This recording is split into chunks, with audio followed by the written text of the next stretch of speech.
this Matchroom DAZN deal hasn't exactly caught fire, has it?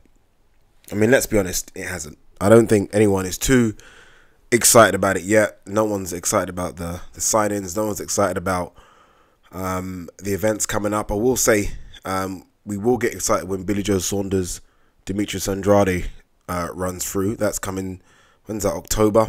End of October. That's an exciting fight, and I feel like it will start to take off after that. But the first event that comes up in Chicago, I think it's fair to say, apart from the fight poster, which is a good fight poster, no one really cares too much about that event. There's some good names on it. I know a lot of people have critiqued who's on the card. I think there are some solid names on the card. Vargas is a solid name, a solid campaigner at welterweight. Bertabiev is... You know what shocked me about Bertabiev, before I even talk about how good I think he is? He's 33. Bertabiev is 33. I don't know why I thought he was about 26. I don't know why. It doesn't change my opinion that I think he will knock out Callum Johnson, but 33 is 33, right? You can't change or rewind the clock. So Bertabiev's on that. Again, a solid name. Jarrell Miller, solid name. Adamek, solid name. There's a few others on there as well that are solid names. So if you're a boxing fan, it's a solid boxing card. That's just all it is. It almost reminds me of the old ESPN Friday Fight Nights. It's just a solid boxing card. It's nothing special. And for a boxing promoter that's going to take over America, and DAZN that's going to revolutionize the way we watch boxing and way we watch sports, it hasn't hit you with a bang. I mean, if you're ESPN, if you're HBO, if you're Al Heyman, if you're Espinoza, if you're Lou DeBate, whoever you are, you're not at home right now shitting yourself, are you? When you see who they've signed so far, when you see what fights they've got coming up. So they might need to, I don't know, they might need to go all out now and offer, I dare say, stupid money to get some major signings and get people excited, because I don't think many people are signing up based on the boxing talent so far. They might be signing up to DAZN for other sports, but just based on the boxing, I'm not sure. And I guess to make matters worse, the first event in Chicago is the same day as Conor McGregor, Khabib Nurmagomedov.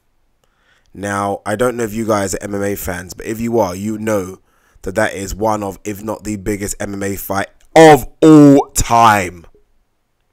They're talking about that fight doing well over 2 million pay-per-view buys, which is just fucking ridiculous. So isn't nobody, and I mean no one if they're a fight fan, and look, and it might even work against them even more because Conor's had a boxing match, so boxing fans know who he is now.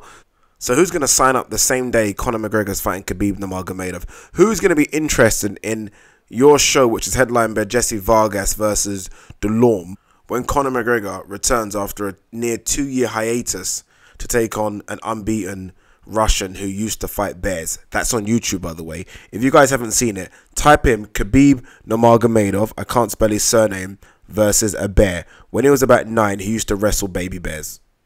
Don't fuck about. Alright, anyway, that's not what I want to talk about. What I want to talk about was a particular fight on the card. The matchups, I think, are pretty decent. I'll be honest with you, most of the matchups are... I know Callum Johnson versus Bertabiev has got a lot of stick, but, I mean, you never know. I do, however, know about the Jarrell Miller versus Tomasz Adamek fight. That, my friends, I'm not happy about for a number of reasons. Firstly, Jarrell Miller turned down Kubrat Pulev. Didn't want to go to Bulgaria. His manager released some bullshit statement saying that we'll fight Pulev in the neutral territory. We don't want to fight him in Bulgaria. We don't want to travel. Sorry. Don't forget that Wilder was going to travel to fight Povetkin in Russia. If Wilder, the WBC champ, can travel to fight Povetkin in fucking Russia, your ass can travel to Bulgaria. So anyway, I gave him a slide on that because I thought, you know what? Dylan White turned it down a couple of months before that. So, okay, fair dues. But you better be fighting something special. Dylan White fought Parker. Arguably, we could say that was special, right? Number 5 versus number 6 in my rankings. Jarrell Miller, a lot of people say he's a top 10. I'm not convinced, but okay, you can make an argument for it. So, top 10... guy called Jarrell Miller, who's calling out everyone, wants to fight Anthony Joshua, wants to fight Deontay Wilder, then chooses to fight who? Tomasz Adamek? Now, before I get into Tomasz Adamek, a lot of people have said, look, Ade, before you judge Adamek, go and watch the Joey Abel fight. Adamek is still serviceable. He can still fight. No doubt in my mind that's true. I don't even need to go and watch that Joey Abel fight because I know someone who is as experienced as Adamek. Remember, we're talking about a guy that's campaigned at light heavyweight, cruiserweight, won titles at those divisions, and then went up to heavyweight and got, smashed by Klitschko. He knows how to box.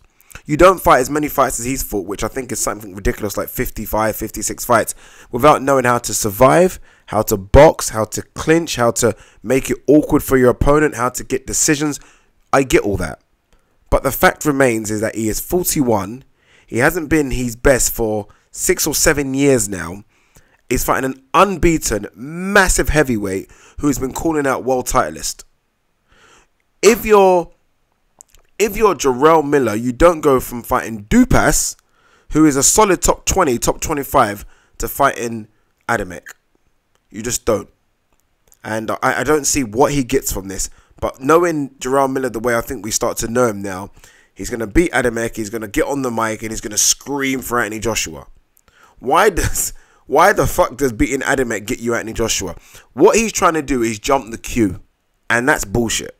When Dylan White tried to do it, and I was like, no, Dylan White's got to fight someone. He fought Park up. Okay, fair dues. You don't try and jump the queue here. There are a number of fighters you've got to go through before you can even think of whispering the name Anthony Joshua.